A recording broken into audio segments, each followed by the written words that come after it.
Make you fun holidays. See the world, feel the smile. For booking, contact 9994044484. Tamil Nadu முழுக்க கோவை தொகுதி வெற்றி வாய்ப்பு யாருக்கு? ஒரு ஓட்டு கூட அண்ணாமலை தாமரைக்கு விழுவதற்கு வாய்ப்பில்லை. கணபதி ராஜகுமார் வெற்றி என்பதுதான் உறுதி செய்யப்பட்ட விஷயம். இந்த ஓபிஎஸ்க்கு கோவை தொகுதியில் அடையாளமே இல்லை. பிஜேபிக்கு 5% வாக்கு வங்கி தான் நிரந்தர வாக்கு வங்கி. சார், அந்த தொகுதியில் அண்ணாமலை அவர்கள் நேரடியாக போட்டிடுறாரு சார். வெறும் 5% தான் அங்கே இருக்குமா? மோடி எதிர்ப்பு வாக்கு வங்கி கோவையில் அதிகம். எடப்பாடியை பொறுத்தவரை பிஜேபியோடு இருந்ததுனால தான் ஆட்சி இழந்தது. பிஜேபியோடு சேராமல் இருந்தால் எடப்பாடி தான் முதலமைச்சர். கோவையை பொறுத்தவரை 100% கணபதி ராஜகுமார் வெற்றி பெறக்கூடிய அத்தனை சாதகங்களும் அத்தனை வாக்கு வங்கிகளும் எங்கே இருக்குன்னா கோயம்புத்தூர் இருக்குது. டெல்லியில் ஜவஹர்லால் யூனிவர்சிட்டி மாணவர்கள் தேர்வில் பிஜேபி தோற்று போச்சு, இடதுசாரி ஜெயிச்சிருக்கேன். டெல்லியில் பிஜேபியுடைய கோட்டையிலேயே ஓட்டை விழுந்துருச்சேன். 40 நாடாளுமன்ற உறுப்பினர்கள் பாண்டிச்சேரியோட திமுக, காங்கிரஸ், கம்யூனிஸ்ட் சிறுத்தை கூட்டணி வெற்றி பெறும். சிட்டி ஃபாக்ஸ் மீடியா நேயர்களுக்கு வணக்கம். இன்றைய அரசியல் நிலை குறித்து பேசுவதற்காக நம்முடைய இணைந்திருப்பவர் மூத்த பத்திரிகையாளர் தமிழா பாண்டியன் அவர்கள். வணக்கம் சார். வணக்கம். வருகின்ற நாடாளுமன்ற தேர்தல் தமிழ்நாட்டை பொறுத்த வரைக்கும் கோவை தொகுதி அதிக மக்களால் பார்க்கக்கூடிய தொகுதியாக மாறி இருக்கு. காரணம் என்னவென்று பார்த்தா பாஜகவோட தலைவர் அண்ணாமலை அவர்கள் நேரடியாக போட்டிடுறாரு. அந்த தொகுதியோட வெற்றி வாய்ப்பு யாருக்கு சாதகமாக இருக்கு? ஒரு பக்கம் அதிமுக தரப்புல சிங்கை ஜி ராமச்சந்திரன் அவர்கள் போட்டிடுறாங்க. திமுக தரப்புல பார்த்தீங்கன்னா கணபதி ராஜு அவர்கள் போட்டிடுறாங்க. இங்க வெற்றி வாய்ப்பு யாருக்கு சாதகமாக இருக்கு? தமிழ்நாடு முழுக்க கோவை தொகுதி வெற்றி வாய்ப்பு யாருக்கு? பிஜேபி 2வது இடமா 3வது இடமா? தமிழ்நாடு முழுக்க இருக்கக்கூடிய அதிமுக, திமுக, பிஜேபி தொண்டர்களால் விவாதிக்கப்படுகிற பேசு பொருளாக மாறியிருக்கிறது. கோவையை பொறுத்தவரை வெற்றி தோல்வியை தீர்மானிக்கக்கூடிய வாக்கு வங்கி முஸ்லீம் கிறிஸ்தவர்களுடைய வாக்கு வங்கி தான். இந்த முஸ்லீம் கிறிஸ்தவர்களுடைய வாக்கு வங்கி முழுமையாக கணபதி ராஜகுமாருக்கு தான் வாக்கு வங்கி. பிரதமர் மோடி எதிர்ப்பு வாக்கு வங்கி தான் இந்த கிறிஸ்துவ முஸ்லீம் வாக்கு வங்கி. ஒரு ஓட்டு கூட அண்ணாமலை தாமரைக்கு விழுவதற்கு வாய்ப்பில்லை. முழுக்க திமுகவினுடைய வேட்பாளர் முன்னாள் கோவை நகர மேயர், துணை மேயர் கணபதி ராஜகுமார் வெற்றி என்பது தான் உறுதி செய்யப்பட்ட விஷயம். 2வது இடம் அதிமுகவா பிஜேபியா என்கின்ற விவாதம் வருகிற பொழுது 2வது இடம் அதிமுகவுடைய வாக்கு வங்கி ஒரு 20% கோவை தொகுதியில் அதிமுகவுக்கான வாக்கு வங்கி. சார், அது ஓபிஎஸும் எடப்பாடி அவர்களும் ஒன்றிணைந்த பொழுது அந்த வாக்கு வங்கி வந்திருக்கும். இல்லை, ஓபிஎஸ்க்கு கோவை தொகுதியில் அடையாளமே இல்லை. அதிமுக பிஜேபி இணைந்து இருந்த பொழுது உள்ள வாக்கு வங்கி 20%. இப்போ பிஜேபி தனியாக வேட்பாளர் தாமரை சின்னம். அப்போ பிஜேபிக்கு 5% வாக்கு வங்கி தான் நிரந்தர வாக்கு வங்கி. சார், அந்த தொகுதியில் அண்ணாமலை அவர்கள் நேரடியாக போட்டிடுறாரு சார். வெறும் 5% தான் அங்கே இருக்குமா? பிஜேபி அதிமுக கூட்டணி கடந்த நாடாளுமன்ற தேர்தலில் வாங்கிய வாக்கு வங்கி 23%.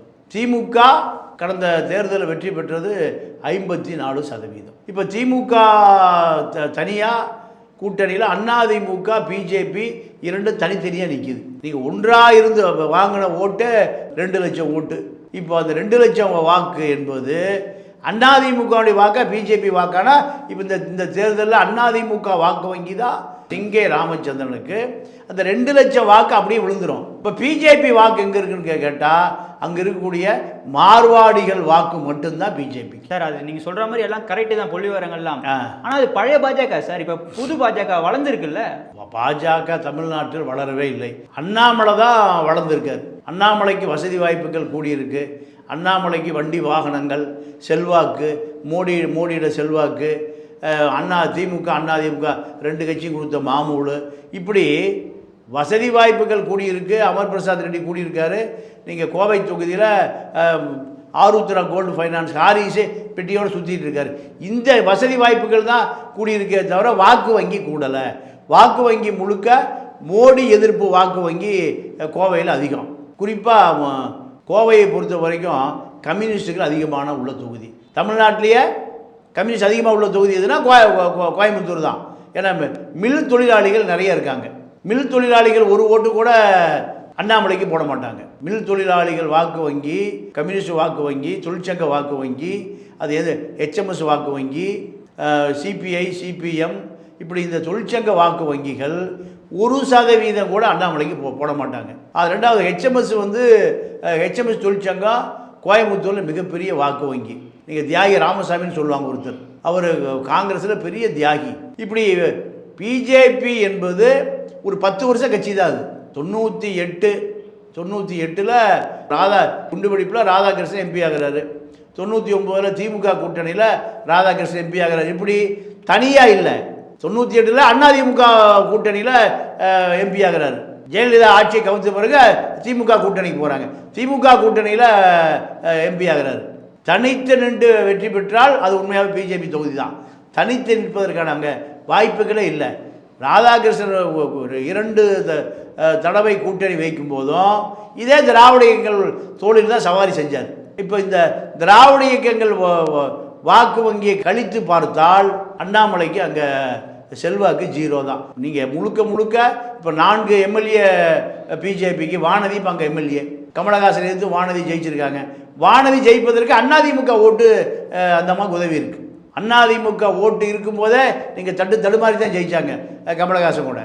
இப்போது அதிமுகவும் இல்லை, திமுகவும் எதிராக இருக்குது. அப்போ அண்ணாமலை 40 தொகுதியில் வேட்பாளர் அறிவிக்கிற பொழுது தன்னுடைய பேரை கோயம்புத்தூரில் சொல்லவே இல்லை.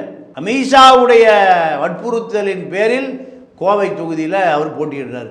கோவை தொகுதி தன்னை கரையேற்றும், கோவை தொகுதி தன்னை காப்பாற்றும் ஏற்பாட்டில் அண்ணாமலை நிற்கிறார். அண்ணாமலை ஒரு பைசா கூட செலவு பண்ண மாட்டேன், ஒரு காசு கூட தரமாட்டேன், இது அவர் பத்திரிகையாளர் சந்திப்பில் சொல்கிறாரு. அப்போ திமுக அதிமுகவும் பணம் கொடுக்க போகுதுன்னு அர்த்தம். பணம் கொடுத்தா யார் கொடுப்பாங்க? சொந்த கட்சிக்காரர் தான் கொடுப்பாங்க. திமுக அதிமுகக்காரன் ஓட்டு கொடுக்க மாட்டான், அதிமுக திமுக ஓட்டு கொடுக்க மாட்டான், காசை வாங்கினாலும் போட மாட்டான். அப்போ யாருக்கு கொடுப்பான்? சொந்த கட்சிக்கு தான் கொடுப்பான். சொந்த கட்சி வாக்கு இங்கே சிதறிடக்கூடாது. அதிமுக வாக்கு அதிமுக ரெட்டைலைக்கு போடணும், திமுக வாக்கு கணபதி ராஜகுமாருக்கு போடணும். இதுதான் அங்கே அரசியலை தவிர இதில் ஒரு பைசா கொடுக்க மாட்டேன், சொந்த செல்வாக்கு, மோடி ரோடு ஷோ போகிறாரு, இதெல்லாம் நேர் எதிர்மறை வாக்குகளை தான் திமுக கொண்டு போய் சேர்க்கும். கணபதி ராஜகுமார் அவர்கள் வெற்றி பெறுவார் நீங்க சொல்றீங்க. ஆனா அதே கணபதி ராஜா அவர்கள் பாத்தீங்கன்னா வேறு கட்சியில இருந்து தான் இங்க திமுக வந்தாரு. செந்தில் பாலாஜி கூட அவர்கள் தான் வந்தாரு. அவருக்கு அங்க பெரிய செல்வாக்கும் இல்லைன்னு தான் சொல்லப்படுது. அவர் எப்படி ஜெயிக்க முடியாங்க? இல்ல, கணபதி ராஜகுமாருக்கு அந்த வாக்கு இல்லை, வாக்கு உதயசூரியனுக்கு.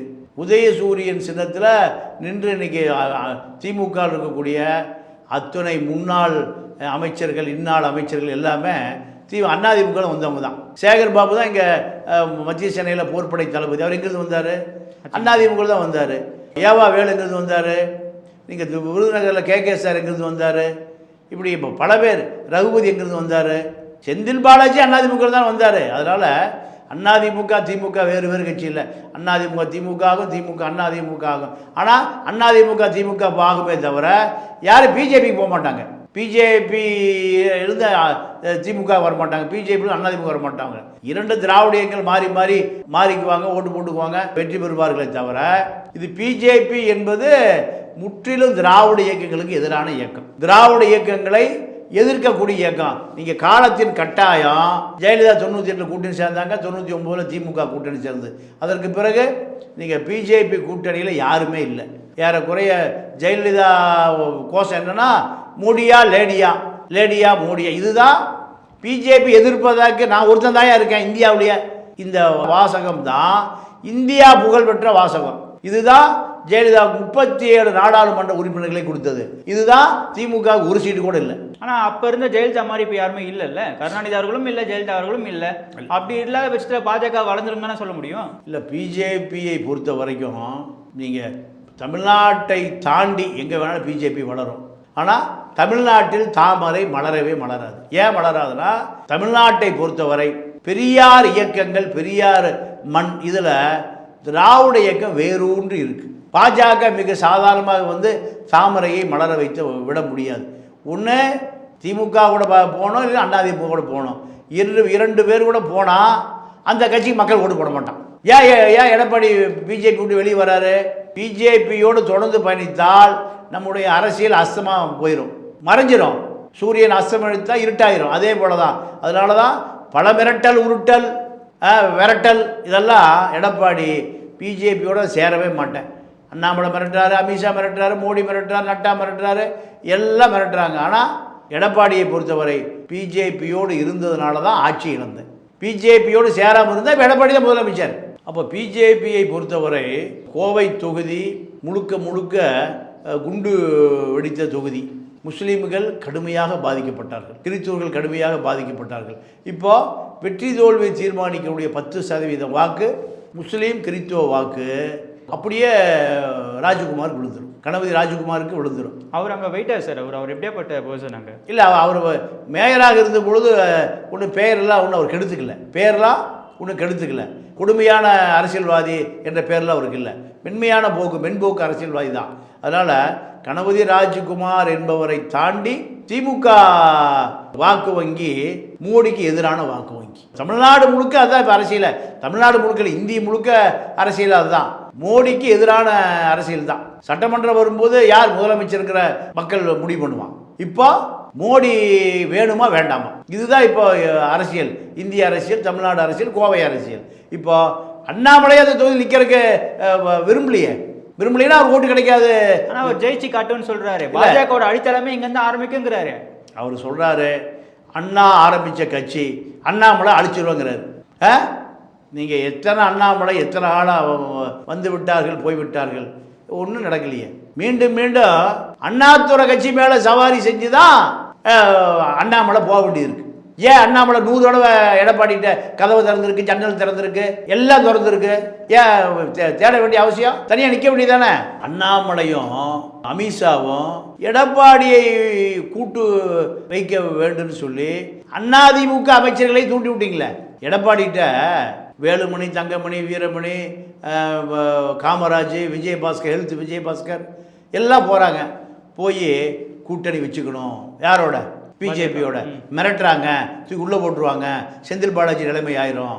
அப்போ எடப்பாடி சொல்கிறாரு பிஜேபியோடு கூட்டணி வைத்தால் நம்ம கதையை முடிஞ்சு போயிடும். திமுக கூட்டணி மீண்டும் வெற்றி பெறுவதற்கு நாமே வழிவகுத்ததை போல வந்துடும். ஏன்னா இந்த கூட்டணியை உடைக்கணும், கூட்டணியை உடைப்பதற்காக தான் நான் திண்டுக்கல்ல எஸ்டிபி முபாரக் நிறுத்தியிருக்கேன். நம்ம இரட்டை சார்பாக ஒரு முஸ்லீம் வேட்பாளர் டெல்லிக்கு போகணுன்னு நான் விரும்புகிறேன். ஏன்னா 10% முஸ்லீம் வாக்கு மொத்தமாக திமுக போகுது. நம்ம தான் திருப்பி விட்டோம். நம்ம கூட இருந்த வாக்கு அது. முஸ்லீம் வாக்கு வங்கு, கிறிஸ்துவ வாக்கு வங்கு எங்கே இருந்தது? ஏடிஎம்கேல இருந்தது. 10% வாக்கு வங்கியை நம்ம தான் திருப்பி விட்டோம். அது திமுக பக்கம் கெட்டியாக ஒட்டி இருக்குது. அதை உடைக்கணும். உடைச்சா தான் நமக்கு எதிர்காலம். பிஜேபி அதிமுக கூட்டணி இருந்தால் ஒரு முஸ்லீம் ஓட்டும் விழுகாது, ஒரு கிறிஸ்துவர் ஓட்டும் விழுகாது. 7-3 10% ஓட்டு. 6 கோடி பேர் வாக்காளர். 6 கோடி வாக்காளர் சத்யபிரதா யாக சொல்கிறாரு. 6 கோடி வாக்காளர், 60 லட்சம் பேர் முஸ்லீம் கிறிஸ்துவர்கள் இருக்காங்க. அப்போ இந்த 50 லட்சம் வாக்கை நம்மையே தள்ளி விட்டோம். இந்த பக்கம் திமுக பக்கம். அதை உடைச்சி இந்த பக்கம் கொண்டு வரதான் அரசியல். பிஜேபியோடு சேர்ந்தால் 10 வருஷம் வரமாட்டாங்க. எது செய்யலாம் சொல்லுன்னு கேட்குறாரு. அமைச்சர்கள் பூரா அப்படியே அதிர்ந்து போய் நிற்கிறாங்க. இது நடந்தது எங்கே? எடப்பாடிக்கும் முன்னாள் அமைச்சர்களுக்குமான பேச்சுவார்த்தை. அண்ணாமலைக்கு தெரியுமா? தெரியும். அமித்ஷாவுக்கு தெரியுமானா தெரியும், எல்லாத்துக்கும் தெரியும். காத்திருக்க கூட்டணி வந்து ஓபிஎஸ் காத்திருக்கு. ஓபிஎஸ் ராமநாதபுரத்தில் அனாதியாக பலாப்பழத்தில் நிற்கிறார். தான் முக்கியமே தவிர ஓட்டு விழுகாது. ஆனால் எடப்பாடியை பொறுத்தவரை அதிமுக கூட்டணியை உடைப்பதற்கு பிஜேபி கூட்டணி இருந்தால் நீங்கள் திமுக கூட்டணி கண்டிப்பாக உடையாது. அப்போ கோவையை பொறுத்தவரை 100% கணபதி ராஜகுமார் வெற்றி பெறக்கூடிய அத்தனை சாதகங்களும் அத்தனை வாக்கு வங்கிகளும் எங்கே இருக்குன்னா கோயம்புத்தூர் இருக்குது. வாக்கு வங்கி அண்ணாமலை பக்கம் எந்த வாக்கு வங்கி வரும் சார்? பட் ஆனால் இளைஞர்கள் எல்லாருமே அண்ணாமலை பக்கம் திரும்பி இருக்காங்க. சோஷியல் மீடியாவில் நீங்களே பார்த்துருப்பீங்க, பல கருத்துக்கள் அண்ணாமலைக்கு சாதகமாக இருக்குது. ஏன் நம்ம இப்போ போடுற வீடியோ கீழே பார்த்தீங்கன்னா அண்ணாமலை சப்போர்ட்டாக வராங்க. இதெல்லாமே வளர்ந்துருக்குன்னு தானே எடுத்துக்க முடியும். அண்ணாமலைக்கு ஒரு ஃபேவராக இல்லையா இதெல்லாமே? இல்லைங்க, அதாவது அண்ணாமலைக்கு கோவை தொகுதியை சார்ந்தவர்கள் சோசியல் மீடியாவில் போடுறதில்ல. தமிழ்நாடு முழுக்க இருக்கக்கூடிய 3% பிராமணர்கள். நீங்கள் 5 கோடி பேரில் 15 லட்சம் பேர் அண்ணாமலையை ஃபாலோ பண்ணுறாங்க. அண்ணாமலையை சென்னை தமிழ்நாடு முழுக்க இருக்கக்கூடிய பிராமணர்கள் பிஜேபி வரும்னு நினைக்கிறாங்க. மத்திய சென்னையிலேயே ஒரு 2 லட்சம் பேர் இருக்காங்க. மயிலாப்பூரில் 2 லட்சம் பிராமணர் இருந்தால் கோயம்புத்தூர் அண்ணாமலை ஜெயிச்சிருவாரா? மயிலாப்பூர் பார்ப்பனர்கள் இங்கிருந்து ஓட்டு போட்டு அண்ணாமலை ஜெயிச்சிருவாரான்னு. சோஷியல் மீடியா என்பது நீங்கள் முழுக்க முழுக்க மேல் ஜாதி பிராமின் வசம் இருக்குது. ஏன்னா அவன் வேறு எல்லாருமே படித்தவங்க ஒரு வேலை இல்லை, நேராக சிஸ்டத்தில் உட்காந்து அவருக்கு ஒரு லைக்ஸ் போட்டுடுறாங்க. ஆனால் அது வாக்காக மாறுமா? வாக்குப்பெட்டிக்கு பதிலாக லைக்ஸ் போட்டால் அவர் ஜெயிச்சிருவார். சமூக வலைதளத்தில் அண்ணாமலைக்கு யார் ஆதரவாளர்னு நீங்கள் அதில் லைக்ஸ் போடுங்கன்னா ஜெயிப்பார் அண்ணாமலை. இதுதான் அண்ணாமலையுடைய ஒரு பிரம்மை ஏற்படுத்தப்பட்டிருக்கே தவிர பிஜேபியுடைய பிரமையை உடைஞ்சு போச்சே. டெல்லியில் ஜவஹர்லால் யூனிவர்சிட்டி மாணவர்கள் தேர்வில் பிஜேபி தோற்று போச்சு, இடதுசாரி ஜெயிச்சிருக்கேன். டெல்லியில் பிஜேபியுடைய கோட்டையிலேயே ஓட்டை விழுந்துருச்சேன். அப்போது அண்ணாமலையுடைய கனவு காணல் நீராக போகும். 40 நாடாளுமன்ற உறுப்பினர்கள் பாண்டிச்சேரியோட திமுக, காங்கிரஸ், கம்யூனிஸ்ட், சிறுத்தை கூட்டணி வெற்றி பெறும். தொடர்ந்து பேசுவோம். உங்கள் கருத்துக்கு நன்றி சார். நன்றி, வணக்கம்.